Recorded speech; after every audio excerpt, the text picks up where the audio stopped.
There's an apocryphal quote attributed to John Lennon that his mother told him that happiness was the key to life. When he was in school, they asked him what he wanted to be when he grew up, and he said, happy. They told him that he didn't understand the question, and he told them that they didn't understand life. There are two truths that I hold to be self-evident. The first is a belief in the saving power of Jesus Christ, the Son of God, who died for me and for you. The second is a belief in the profound goodness of all children. If you believe these two things are true also, then you, like me, may be called to children and young people's ministry. My own calling has led me here to education. Despite the best efforts of teachers and support staff, schools are rarely places of true human flourishing. The education machine looks at young people through a lens of efficiency and utility and transaction.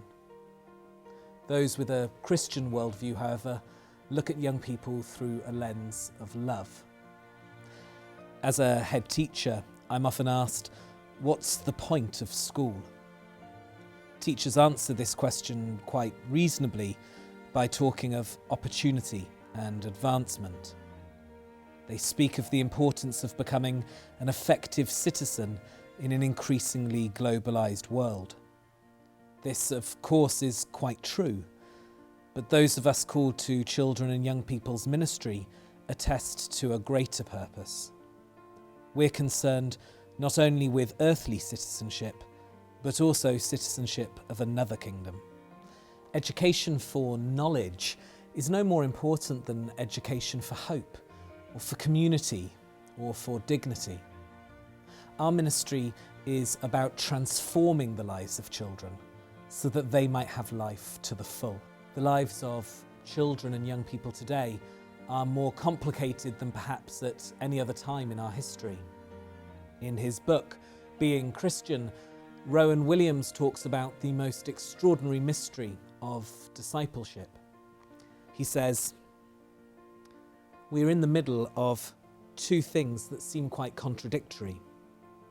In the middle of the heart of God, the ecstatic joy of the Father and Son and Holy Spirit, and in the middle of a world of threat, suffering, sin, and pain. And because Jesus has taken his stand in the middle of those two realities, that is where we take ours. As he says, 'Where I am, there will my servant be also.' I have been called to serve children and young people here. What about you?"